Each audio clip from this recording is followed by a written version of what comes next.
Hi, and welcome to Travel Talk with Sucheta. Today, we're going to be talking about communicating in foreign countries when you don't know the local language. Has it ever stopped you from traveling to another country? Are you nervous about going to places where you won't be able to read the street signs, menus, or even train schedules?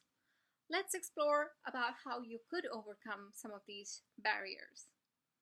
The first time I went to Hong Kong, I did not like it at all. When I left my hotel, I had to take a card with Chinese written on it on where I would be going to take to the taxi driver. When I got off somewhere, I could not read the street signs because they were written in Chinese. I could not take public transportation because all the signs were in Chinese. And I just felt completely helpless most of the time. In fact, even when I would go to restaurants, I felt people were not friendly. And the main reason being because they did not speak English and I didn't speak any Chinese. Now, that's not true. We often feel that because we are not able to communicate with people, they are unfriendly towards us, but it's just a language barrier. And we also feel lost when we don't speak the language, we don't understand each other. At times, we may feel isolated if you're traveling by yourself and there's nobody you can communicate with and you are not able to read or listen to anyone. And oftentimes, you may not enjoy the place.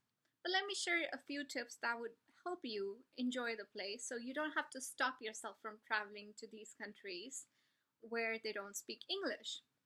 In fact, only 20% of the Earth's population speaks English. And most of these people are even not native English speakers. Knowing another language is definitely handy, but not realistic. It's actually true that 43% of the world is bilingual.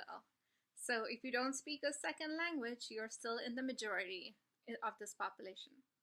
Now, I speak a few languages. I grew up speaking English, Hindi, and Punjabi in India.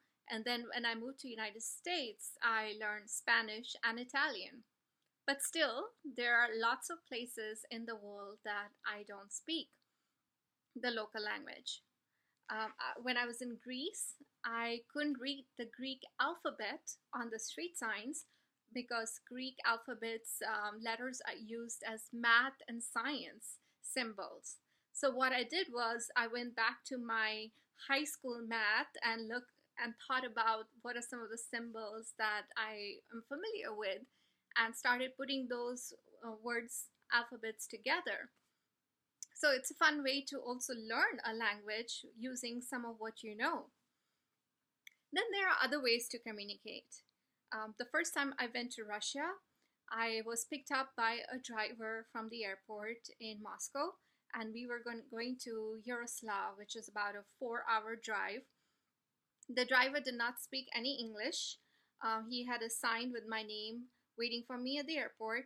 So I approached him, we got in the car, and we got on this 4-hour drive. Obviously, we cannot speak. And halfway through, I wanted a restroom and a snack break.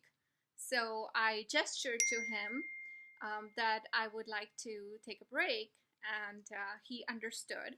So I did not have a translator with me, and this is before the smartphone days where everybody has Wi-Fi and translators on their phone. So somehow we ended up in a highway restaurant, and he gestured to the restroom so I can use it. And then I went to the snack counter and I wanted a sandwich, a cheese sandwich. They didn't have a menu in English. The waitress didn't speak any English, and my driver did not speak any English. And I literally know 2 words of Russian, which is hello and goodbye and thank you. So it was really hard to order what I wanted. This driver, he calls somebody on his cell phone who speaks Russian and English and hands over the phone to the waitress who translates the menu. She pretty much shares the whole menu on the phone with this lady, and the lady then translates it back to English to me on the phone. And through a 4-way communication, I was able to get my cheese sandwich. So it's really fun when you have to be creative and you don't speak the language, but you using translators as people you don't even know, but somehow you make it work. There was another time on that same trip where I was staying in Yaroslav with some other volunteers, and one night we decided to go out to eat at a restaurant.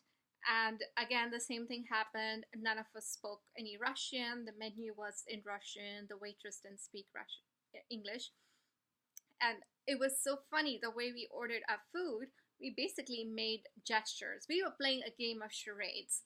So one of the ladies in my tour, she wanted a fish, so she did a fish sign. I wanted a chicken, so I did like a chicken sign. And that's pretty much how we ordered our food, with lots of smiles, nods, and charades going on. I have a lot of restaurant stories, I guess. One time I was in Japan in the Kunisaki Peninsula, and I was having lunch at a ryokan, which I was in a group tour, but the group had gone away, so I was by myself. And during the lunch, I gestured to my waiter. I showed him a photo of a garden on my phone. And it was the Kawachi Fuji Garden, which is really beautiful and with purple flowers. So I showed him the photo and I gestured to him like, "Where is this? Is this nearby?" And I had a Google translator, so I asked him, and he didn't speak English, so he translated back on the phone, and he said, "It's nearby, and I can take you there." So we decided through the translator that I would meet him after his shift got over, and he will drive me to this garden in his car. Now, I met him and he took me in the car, and we ended up in some garden, but it was not the garden that I was talking to him in the photo. But during the entire time we drove there and we walked through the garden, we were talking about life in Japan. He told me about his life and the city, and then he took me to see some other places around town, bought me a cup of coffee, and then brought me back to my ryokan. And this is again an example of you can totally have a conversation with a person who does not speak your language, and you can find them to be friendly and hospitable. Now, everybody talks about Paris as being a very unfriendly city, and yeah, that's true to a fact. In most busy big cities, people just don't have time to stand and chat with you. I was walking one time in the train station, and a guy who was from Spain, who was also a tourist, came to me and he asked me for directions. Now, I do speak some Spanish, not hugely fluent. I don't speak any French. So, this guy is a tourist, I'm a tourist, and he's asking me directions in Spanish. And then I'm going to ask directions from a French guy in my limited 5 words French. And then I'm translating it back to the Spanish guy. And I ended up taking him to his, along the way he was trying to go and helping him out. And I was like, oh, that's great. You know, everybody helping each other, knowing the little bit of foreign language that they can communicate with. So I always recommend learn a few words in the local language wherever you're traveling to. And those could be just hello, goodbye, thank you, where's the toilet, ordering water if you know names of some dishes that you probably don't eat. Like if you don't eat seafood, at least know what the terms are. And it changes the perception of who you are as a traveler, and it also brings an instant bond between people when you're able to communicate, even if it's one word or two. I remember a few months ago I was at an event in Atlanta, and this was a global event for, and a lot of people from different countries were there, and there was a group of Mongolian delegates who were here to attend this party, and they were just standing around in the corner talking to themselves. And I went to them and I said "Bahitla," which means thank you in Mongolian, and I have only know one word of Mongolian. Trust me, I've been to Mongolia, and that was pretty much all I learned. And these guys, you should have seen their faces. They were like, "Oh my God, you speak Mongolian!" And nobody in that party, in fact, nobody they met during their trip to United States, spoke any Mongolian. So they felt like, "Oh my God, I know someone who speaks my language and understands me." And then after that, the rest of the evening, they were chatting with me. They did speak English, but they had this barrier with other people who were there. So they were seeing my videos from the time I went to Mongolia. They all started following me on Facebook, and I felt like I helped them, welcome them into Atlanta and where I was. So knowing a few words, I can't stress enough how you can do that. If you have time, go to an immersive Spanish speaking country, immerse yourself in a different language.